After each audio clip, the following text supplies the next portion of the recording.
Jay, close us out. Well, I'll keep it going based on that. Like, and the rampant crime, all the terrible economic conditions. That's one of the reasons that even Taylor Swift might not be able to save Joe Biden.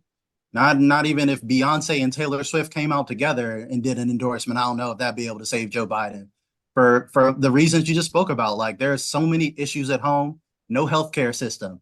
Half of people can't afford rent, like I just said from the CNN article yesterday. There's rampant crime. If you've been in DC lately, you could just see it as objectively. There's crime everywhere. It's out of control. We have all these domestic issues, and then Joe Biden's priority is sending more money and weapons to Israel. And also, we're getting ready to enter a broader war, going back to Joanne Reed being frustrated with Biden starting another effing war, because we're about to end up fighting a war with Iran on Israel's behalf, because now we're attacking all these Iran-backed militias in defensive strikes. There's no such thing as a self-defense missile strike on somebody. That's not self-defense on a country that didn't attack you. So we're bombing Yemen, we're bombing places in Syria, we're doing all this. We had 3 service members die in protecting an oil field in Syria this week. So we're doing all that while we have all these issues at home. And then the Biden administration's logic is, oh, these are random militias that attacked us, but we're going to hold Iran responsible because Iran is supplying them weapons.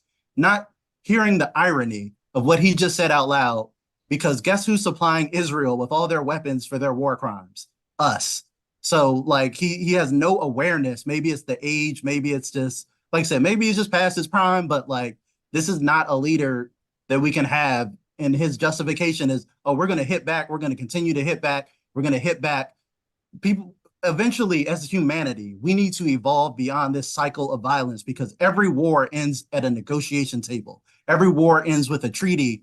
Every one. So why not just skip all the murder and all the killing that accomplishes nothing but making arms dealers rich and weapons contractors rich? Why don't we just sit down to the table and maybe try to take a step forward as humanity and just end these endless, useless wars? We're bombing children with the money that we need to be spending at home to get these homeless people off the streets, to address this crime and all these economic conditions.